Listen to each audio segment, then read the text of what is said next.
What do you see? Majestic castles, rolling green highlands, maybe a certain kilt-wearing warrior screaming, "Freedom!" on a movie screen.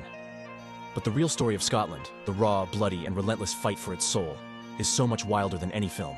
For centuries, Scotland wasn't just a nation. It was an idea, fiercely defended against seemingly impossible odds. This wasn't a single, clean fight. It was a brutal, multi-generational war for survival. Forget the Hollywood version for a second. Let's talk about the real wars of Scottish independence. It all kicked off in the late 13th century. King Alexander III of Scotland dies after falling from his horse. A tragedy, right? But it gets worse. His only heir, a little girl known as the Maid of Norway, dies on her journey to claim the throne. Suddenly, Scotland is leaderless, and over a dozen nobles are vying for the crown. Sensing a golden opportunity, King Edward IV of England, a ruthless and brilliant military tactician nicknamed Longshanks, steps in. He offers to mediate the dispute, but his price is steep. He demands to be recognized as the overlord of Scotland. He places John Balliol on the throne, but as a puppet. Scotland is effectively a vassal state. This is where the real fight begins. It starts not with grand armies, but with sparks of defiance. A commoner, William Wallace, rises from obscurity.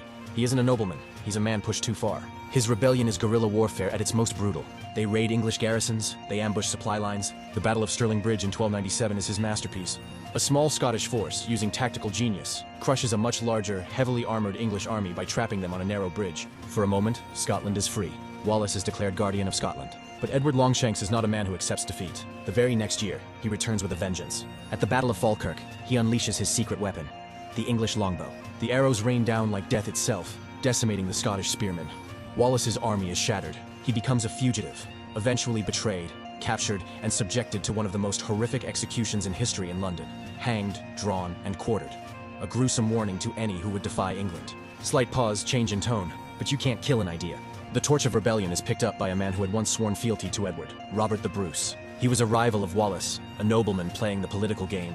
But after Wallace's death, something shifts. In 1306, in a dramatic and bloody confrontation inside a church, he murders his main rival to the throne and has himself crowned King of Scots.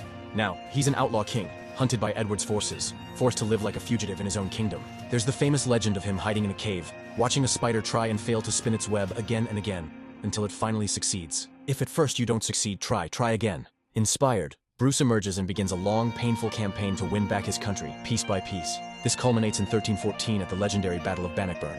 Bruce, now a seasoned and cunning commander, faces a massive English army led by Edward's son, Edward II.